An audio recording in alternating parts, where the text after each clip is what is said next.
সুধা হয়ে উঠল বাড়ির অন্নপূর্ণা। পুরোটা জানতে ভিডিওটি স্কিপ না করে দেখতে থাকুন। আজকের পর্বে আপনারা দেখতে পাবেন তেজ সুধাকে বলে, আপনার কাছেই চাবিটা আছে, আমি জানি আপনার হাতেই আছে, দেখি আপনার হাতটা দেখি, এই বলে খুব জোরাজোরি করতে থাকে। তারপর দুজনে সোফার ওপরে পড়ে যায় আর সুধা চাবিটা ছুঁড়ে বিছানায় দিয়ে দেয়। অন্যদিকে তরিতা জ্যোৎস্নাকে বলে, দিদি তুমি একটু এদিকে আসো তো, আমি দেখছি। তারপর তরিতা দরজার ফাঁক থেকে দেখতে থাকে। তখন মেজুমা বলে, তরিতা তুমি এ কি করছো?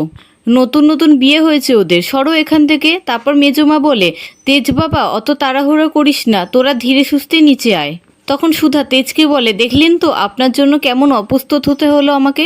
দাঁড়ান আমি দেখছি চাবি কোথায় গেল। তারপর সুধা বিছানা থেকে চাবিটা বের করে দেয় আর তেজ বলে, আপনি এটা কোথা থেকে পেলেন? ওইটা তো তখন বিছানায় ছিল না। তখন সুধা বলে, চোখ ওপরে রেখে খুঁজলে এরকমই হয়, ওখানেই ছিল চাবিটা। তারপর তেজ দরজা খুলে বাইরে বেরোয় আর তেজকে দেখে সবাই অবাক হয়ে যায়।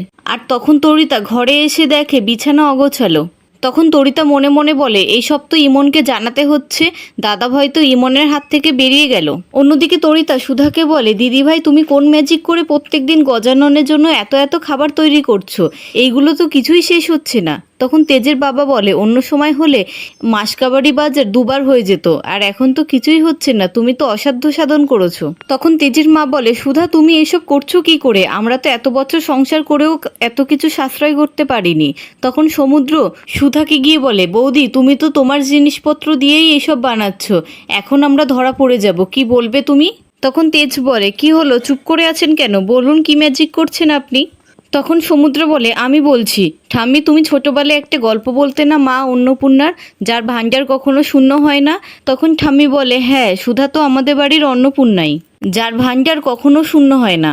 তখন ঠাম্মি তরিতাকে বলে, ছোটনাথ বৌমা তুমি তো রান্নাঘরে কখনো পা রাখুনি, আর বড় বৌমা মন দিয়ে সংসার করছে তাতেও তোমার খুদ ধরতে হচ্ছে, ওর থেকে কিছু শেখো তুমি। তখন সমুদ্র সুধাকে বলে, আজকে খুব বাঁচান বেঁচে গেছি বৌদি, কিন্তু ঠাম্মি নজরে এড়োনো খুব কঠিন।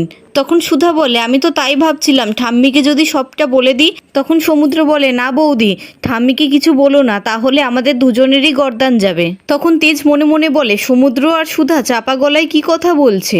তারপর তেজ সমুদ্রকে বলে, সমুদ্র তুই আজ থেকে আমার সাথে অফিসে যাবি, তোকেও এবার ব্যবসার কাজে মন দিতে হবে। তখনই বিজিত ফোন করে আর বলে, সুধা একটা বড় গন্ডগোল হয়ে গেছে, ছেলের বাড়ির থেকে যেই হারটা বানাতে দিয়েছিল গায়ে হলুদের জন্য সেই তত্ত্বটাই তো আসেনি, আমি তো এখন ডিউটিতে আছি, আর কেয়া দোকানে, ঝিনুক কলেজে গেছে, তোকেই কিছু একটা ব্যবস্থা করতে হবে, যে করেই হোক মালাটা পৌঁছাতেই হবে।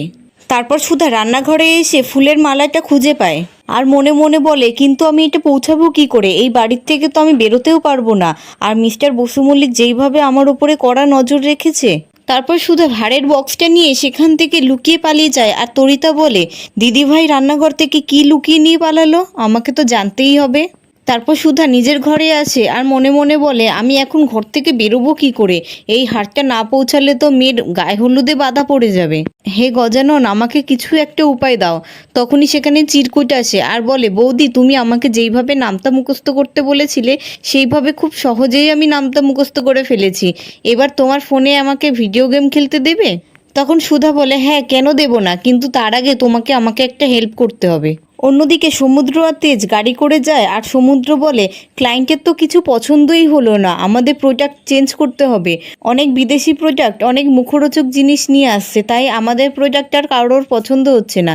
তখন তেজ বলে, প্রমোশনের জন্য আমাদের ঐতিহ্যকে আমরা চেঞ্জ করতে পারি না। তখন সমুদ্র বলে, দেখিস আস্তে আস্তে কাস্টমাররা আমাদের বিপক্ষীয় প্রোডাক্টগুলোকেই পছন্দ করে নেবে। তারপর তেজের গাড়ি একটি সিগন্যালে দাঁড়ায় আর পাশে সুধার অটো এসে দাঁড়ায়। তখন সমুদ্র বলে, বৌদি এখানে কি করছে? তখন সমুদ্র সুধাকে ইশারা করে, কিন্তু সুধা দেখতে পায় না। তখন তেজ বলে, তুই কাকে ইশারা করছিস, কাকে ডাকছিস? তখন সমুদ্র বলে, কাউকে না তো। তারপর তেজ সুধাকে দেখে ফেলে আর বলে, ওটা সুধা না? তখন সুধা তেজকে দেখে আর অটো ড্রাইভারকে বলে, আপনি তাড়াতাড়ি চালান দাদা। তখন তেজের ড্রাইভারকে বলে, ওই অটোর পিছন করুন, ওই অটোটাকে ধরতেই হবে। তখন সমুদ্র বলে, দাদা তোর দু চোখে প্রেমের নেশা লেগেছে, তাই তুই সব জায়গায় শুধু বৌদিকেই দেখতে পাস। তখন তেজ বলে, তুই থামবি, তখন থেকে বকে চলেছে, আমি প্রমাণ করে দেব ওটা সুধাই ছিল। তখন তেজ নিজের মোবাইলের ট্র্যাকারটা দেখে আর বলে, সুধার লোকেশন তো বাড়িতেই দেখাচ্ছে, তাহলে এই অটোতে কে ছিল? অন্যদিকে সুধা চিরকুটকে নিজের ঘড়ি পরিয়ে দিয়ে চলে আসে। তখন তেজ বলে, ড্রাইভার আপনি গাড়ি ঘোরান, আমরা বাড়িতে যাব।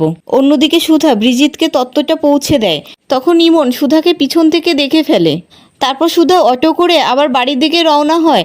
আর ইমন ব্রিজিতকে এসে বলে, ওই মেয়েটা কে ছিল? তখন ব্রিজিত বলে, ওইটা আমার চেনা জানা মেয়ে, যে মিষ্টি আর এই তত্ত্বগুলোকে সাজিয়ে দেয় সেই মেয়েটা।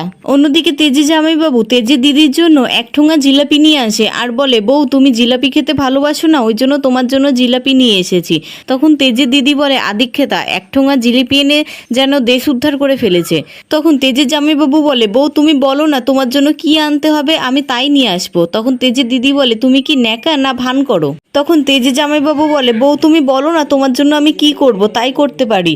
তখন তেজের দিদি বলে, তুমি আমাকে একা ছেড়ে দাও, তাহলেই আমি শান্ত হয়ে যাব। আর এই বাড়িতেই আসলে তোমার মা আমাকে অনেক কথা শোনায়, শুধু শুধু আমাকে ফোন করে, তোমার মা ফোন করলে আমাকে একদম ফোনটা দেবে না। তখন উজ্জ্বল বলে, আসলে মার তো বয়স হচ্ছে, উনি নাতিপুতির মুখ দেখতে চায়। তখন তেজের দিদি বলে, উনি চাইলেই যে আমি সেই কাজটা করব তা তো নয়। তখন উজ্জ্বল বলে, আমি আমার মাকে যা বলার বলে দেব, তুমি এবার একটা জিলাপি খাও। তখন তেজের দিদি জিলাপি ঠোঙাটা নিয়ে ফেলতে যাবে, তখন দেখে সুদীপ্তর একটা অ্যাড, যেখানে আজ সন্ধ্যে 7টার সময় লাইভ মিউজিক হবে।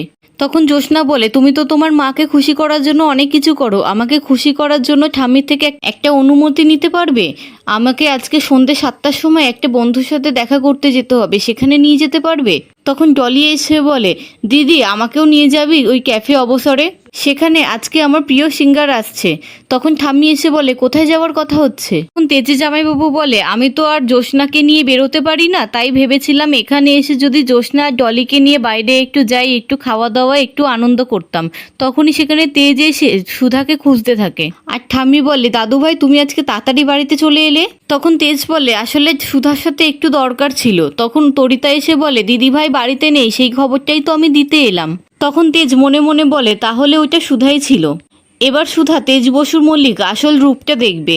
তখন ঠাম্মি বলে, সুধা তো আমাকে না বলে বাড়ির থেকে বেরোবে না, তাহলে গেল কোথায়? তখনই সেখানে সুধা আসে আর চিরকুট বলে, বৌদি তো আমাকে ঘরে নামতা শেখাচ্ছিল, পড়াশোনার সময় তোমরা এত ডিস্টার্ব করো কেন? তখন তেজের দিদি বলে, ভাই তুই তো তোর বউকে চোখে হারাচ্ছিস, এত তাড়াতাড়ি অফিস থেকে বাড়ি ফিরে এলি? তখন ঠাম্মি বলে, এসেছো ভালো করেছো, নাত জামাই আবদার করেছে সবাইকে নিয়ে ঘুরতে যাবে, তুমি আর নাত বৌমাও তো কোথাও যাও না, তোমরাও যাও একটু ঘুরে আসবে। তখন তেজের দিদি বলে, আমি তো তোমার সাথে একা যেতে চেয়েছিলাম, তুমি সবাইকে নিয়ে যাচ্ছ কেন? তখন তেজের জামাইবাবু বলে, কেন ভালো হবে না, তোমার বন্ধুর সাথে আমাদের সবার আলাপ হয়ে যাবে। তখন তরিতা দেখে সুধার শাড়িতে কাদা লেগে আছে। তখন তরিতা মনে মনে বলে, আজ থেকে আমার একটাই লক্ষ্য, দিদিভাই কি করে বাড়ির অন্নপূর্ণা হয়ে উঠছে আর বাড়ি থেকে বেরিয়ে আবার হুস করে বাড়িতে ফিরে আসছে, সেটাই দেখা। অন্যদিকে সবাই ক্যাফেতে আসে আর তেজ বলে, আমার এইসব জায়গায় আসতে একদম ইচ্ছা হয় না, শুধু ঠাম্মিকে না বলতে পারি না তাই এলাম। এইসব গান বাজনা আমার একদম পছন্দ হয় না। তখন সুধা বলে, গান বাজনা আপনার ভালো লাগবে কি করে? গান বাজনা ভালো লাগতে গেলে তো মন পরিষ্কার থাকা চাই, আর মনে একটু রসকস থাকা চাই। আপনার তো সেসব কিছুই নেই। আপনি শুধু জানেন মানুষকে কি করে অবিশ্বাস করতে হয়, সন্দেহ করতে হয় আর অপমান করতে হয়। আপনি বেকারির মালিক না হয়ে দারোগা গোছের কিছু হতে পারতেন। অপরাধী ধরার যা শখ আপনার।